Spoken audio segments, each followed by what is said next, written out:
Namaste friends, Sarvesham Swagatam. Today, third shloka of Shri Venkatesha Ashtakam.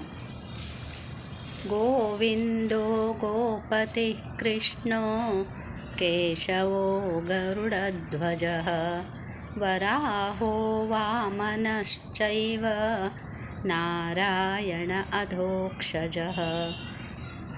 Govinda, chief of cows, Go, goddess earth, Bhumi.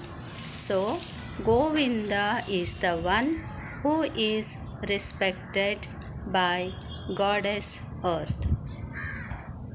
Gopatihi, lord of cows, lord of goddess earth. Krishna, who attracts all, who is black in color. Keshava, who killed the demon Keshi, who has good hair, who is the god of organs. Garuda Dhvajaha, who has an eagle in his flag. Garuda is his vehicle also. Varaha, boar, and an incarnation of Vishnu. Vamanaha, who looks attractive and an incarnation of Vishnu. Narayana, who sleeps in yogic nidra in milk ocean, who is in all beings' heart. Adhokshaja, the one who is never decreased.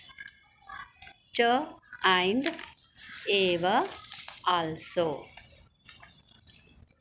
ಗೋವುಗಳಿಂದ, ಭೂಮಾತೆಯಿಂದ, ವೇದಗಳಿಂದ ವಂದಿತನಾದ, ಗೋ ಭೂಮಿಯ ಒಡೆಯನಾದ, ಎಲ್ಲರನ್ನೂ ಆಕರ್ಷಿಸುವ ಮೇಘಶ್ಯಾಮನಾದ, ಕೇಶಿ ರಾಕ್ಷಸನನ್ನು ಕೊಂದ, ಒಳ್ಳೆಯ ಕೇಶರಾಶಿಯುಳ್ಳ ಗರುಡನನ್ನು ತನ್ನ ಧ್ವಜ ಚಿಹ್ನೆ ಹಾಗೂ ವಾಹನವಾಗಿ ಉಳ್ಳವನು, ವರಾಹ ವಾಮನ ಅವತಾರಗಳಲ್ಲಿ ಬಂದವನು, ಕ್ಷೀರ ಸಮುದ್ರದಲ್ಲಿ ಯೋಗ ನಿದ್ರೆ ಮಾಡುವವನು ಮತ್ತು ಎಂದಿಗೂ ಯಾವುದರಲ್ಲಿಯೂ ಕಡಿಮೆ ಆಗದ ದೇವನೇ, ನಿನಗೆ ನಮಸ್ಕಾರಗಳು.